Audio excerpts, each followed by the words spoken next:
हाय दोस्तों, तो कैसे हैं आप लोग। दोस्तों, एक और बहुत ही अच्छी और इन्फॉर्मेटिव वीडियो निकाल के लेकर आया हूँ आप लोग को। जल्दी से मेरे चैनल को सब्सक्राइब कर लें और बेल आइकन को प्रेस कर लें। तो ये वीडियो स्टार्ट करते हैं। फिर यूएनएससी में चीन ने कर डाली भारत को भड़काने वाली हरकत। वीटो पावर पर बैक चैनल पाकिस्तान ने भी यूएन में निकाली चोंच। अब भारत आर या पार वाले मूड में आया भारत, कर दिया खुला ऐलान। वीटो पावर के लिए खेल डाला आखिरी दाव, दुनिया में मचा हड़कंप। दोस्तों, यूनाइटेड नेशन सिक्योरिटी काउंसिल में भारत और चाइना एक बार फिर से आमने सामने आ चुके हैं, क्योंकि चाइना ने एक बार फिर से भारत के मुंह को ब्लॉक करने की जहमत उठाई है। उसने उसी वीटो पावर से भारत के हाथ बांध दिए, जिसके लिए अब बड़ा उलटफेर शुरू हो चुका है। दोस्तों, कुछ दिन पहले चाइना के विदेश मंत्री भारत आए थे।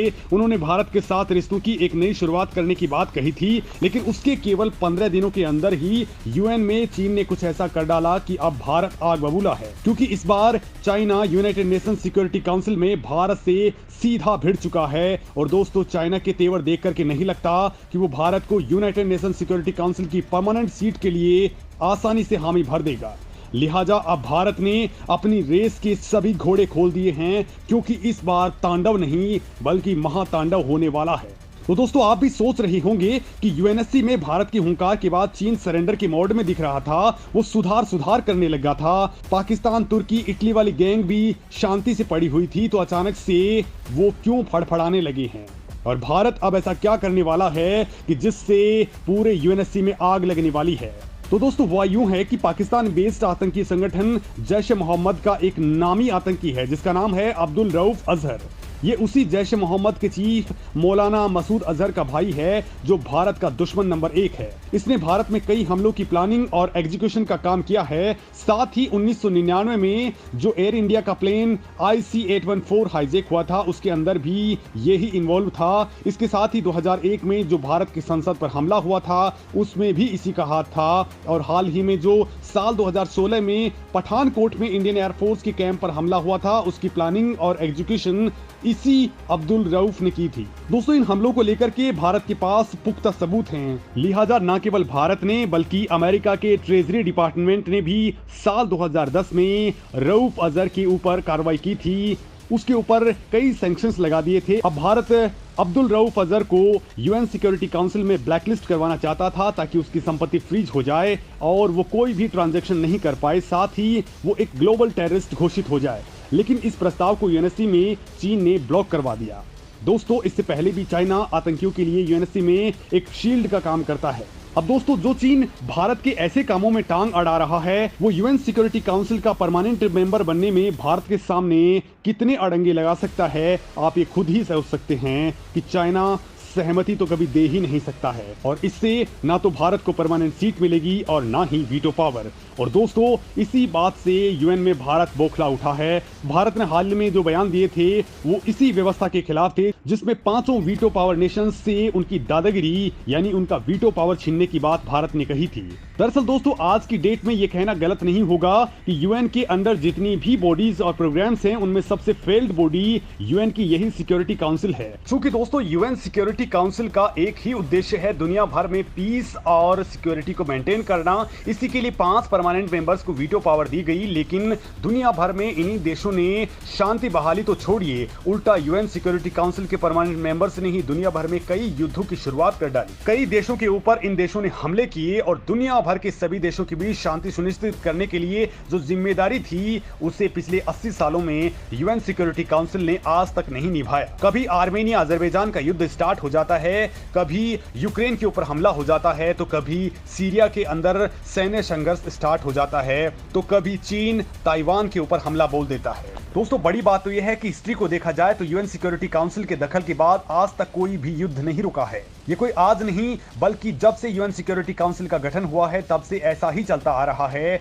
तब से हम दुनिया में एंडलेस वॉर देख रहे हैं। और अब हुआ यह है कि धीरे धीरे यूएन सिक्योरिटी काउंसिल के ऊपर बाकी सभी देशों का विश्वास उठता जा रहा है। अब कई सारी कंट्रीज की डिमांड है कि यूएन सिक्योरिटी काउंसिल वीक हो रही है, लिहाजा इसे फ्यूचर प्रूफ बनाने के लिए रिफॉर्म्स का दौर चलना चाहिए।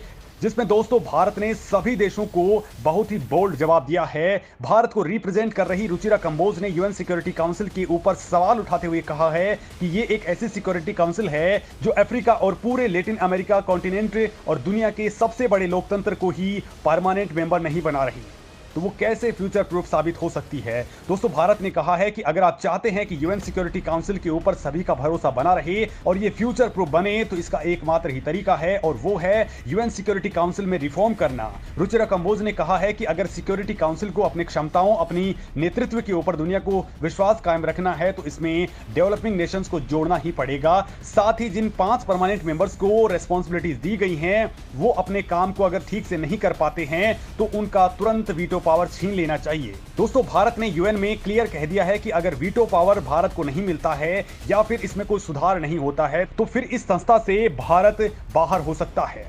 दोस्तों यूएनएससी को लेकर के भारत लंबे वक्त से रिफॉर्म्स की डिमांड कर रहा है, जिसके बाद यूएन में रिफॉर्म्स के लिए इंटर गवर्नमेंटल नेगोशिएशन शुरू हो चुके हैं, जिसमें एक बड़ा पॉइंट ये निकल करके सामने आया कि सभी देश संयुक्त राष्ट्र में परमानेंट और नॉन परमानेंट मेंबर्स की तादाद पर बातचीत कर रहे हैं, जिनके तहत अभी जहां यूएनएससी में 5 स्थायी और 10 अस्थायी सदस्य मौजूद हैं, तो रिफॉर्म्स के बाद इनकी तादाद बढ़कर के 10 स्थायी और 15 अस्थायी सदस्य हो जाएंगे। मतलब यूएनएससी में टोटल मेंबर्स की तादाद 25 तक पहुंच सकती है। लेकिन दोस्तों इस प्रक्रिया में सबसे बड़ा रोड़ा वीटो पावर बन रहा है, क्योंकि इससे इंटरनेशनल लेवल पर बड़े फैसला लेना मुश्किल हो जाएगा, क्योंकि किसी भी सिचुएशन में अगर किसी एक देश ने वीटो कर दिया तो उस प्रस्ताव को पास ही नहीं किया जा सकेगा। ऐसे में भारत ने कहा है कि या तो इस वीटो के झमेले को ही खत्म कर दिया जाए या फिर सभी देशों को इसे दे दिया जाए, साथ ही हर महाद्वीप को भी रिप्रेजेंटेशन मिले। और इसके बाद दोस्तों यूएन में तगड़ी उथल पुथल देखने को मिल रही है, क्योंकि भारत ने पहली बार इतने बोल्ड स्टेटमेंट्स दिए हैं, जिसके बाद खुद चीन भी हिला हुआ है। हालांकि उसने अपनी हरकतें अभी तक नहीं छोड़ी हैं। उसने पाकिस्तान को आगे करके एक बार फिर से चोंच निकालने की कोशिश जरूर की है, लेकिन पाकिस्तान इस वक्त खुद बर्बादी की हालत में है, लिहाजा उसकी बात दुनिया में कोई नहीं सुनने वाला। और भारत के बोल्ड स्टेटमेंट्स के बाद बड़ा उलटफेर होता दिख रहा है। और दोस्तों अब अगर साल 2025 तक भारत को यूएन सिक्योरिटी काउंसिल की परमानेंट मेंबरशिप और वीटो पावर मिल जाता है तो ये भारत के लिए बड़ी उपलब्धि होगी, क्योंकि भारत हर तरह से यूएनएससी की स्थायी सदस्यता का हकदार है। और जिस तरह से पिछले कुछ दशकों में भारत ने आर्थिक, सामाजिक और सैन्य तरक्की हासिल की है, उसके बाद दुनिया भर में भारत एक ग्लोबल लीडर के तौर पर पेश आ रहा है। और दोस्तों अब अगर यूएनएससी की परमानेंट सीट और वीटो पावर मिलता है तो भारत को सही मायनों में ग्लोबल पावर वाली हैसियत मिल जाएगी। दोस्तों इस मामले में आप क्या कुछ सोचते हैं, कमेंट करके जरूर बताएं। यार वीडियो बहुत अच्छी थी। इंडियन लिंक न्यूज़ इनके चैनल का नाम है। वीडियो अच्छी बनाई हुई है इन्होंने। इनके चैनल को सब्सक्राइब कीजिए, बेल आइकन को प्रेस कीजिए। अब बात कर लेते हैं वीडियो के बारे में। तो वीडियो के दरम्यान में जो इन्होंने जैश ए मोहम्मद का एक बंदा बताया था, रऊफ़ अज़हर करके उसका कुछ नाम था। यार उस बंदे को तो मतलब इंटरनेशनल टेररिस्ट नामज़द कर देना चाहिए। इसमें तो कोई दो राय नहीं है। जो भी टेररिस्ट है दुनिया के अंदर उनको टेररिस्ट ही बताना चाहिए, और उनको मतलब उनके जितने रास्ते हैं, उनकी जो फंडिंग्स हैं, वो सारी चीज़ें बंद करनी चाहिए, ताकि टेररिज्म जो है ना वो कम से कम हो सके और किसी न किसी तरीके से उसको रोका जा सके। तो भारत ने यहाँ पे ये मुद्दा सही उठाया था, पर चाइना उनको ये काम नहीं करने देगा, क्योंकि चाइना का मसला ये है कि चाइना इंडिया के अगेंस्ट रहता है और चाइना का कंपटीशन भी सारा इंडिया से ही है। और इंडिया इस टाइम ऊपर जा रहा है, बहुत तरक्की कर रहा है, तो चाइना तो इस चीज़ को नहीं चाहेगा ना कि आगे आए, वीटो पावर मिल जाए। वीटो पावर अगर इंडिया को मिल जाती है तो चाइना के लिए तो बहुत नुकसानदेह चीज़ हो जाएगी। तो चाइना इस चीज़ को कभी भी नहीं होने देगा, और इसी वजह से वो हर इस तरह के काम करेगा जिससे कि इंडिया को नुकसान हो। इससे कोई पाकिस्तान को फेवर नहीं करनी थी उन्होंने बेसिकली फेवर जो करना था वो अपने आप को करना था, और वो उन्होंने किया, और ये चाइना वाले करते भी हैं। चाइना की ये चीज़ है कि चाइना बहुत दूर की सोच के चल रहा होता है, और यहाँ पे उसने दूर की ही सोची है।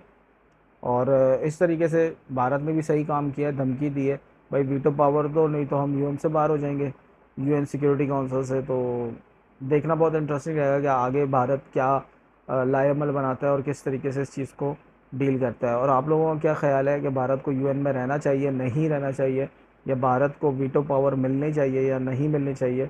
मुझे कमेंट करके ज़रूर बताइएगा। मेरे चैनल को सब्सक्राइब कर लें, क्योंकि मैं इसी तरीके से इन्फॉर्मेटिव और काम की वीडियोस लेकर आता रहता हूँ आप लोगों के लिए। मिलते हैं अगले इस वीडियो में, तब तक के लिए बाय बाय।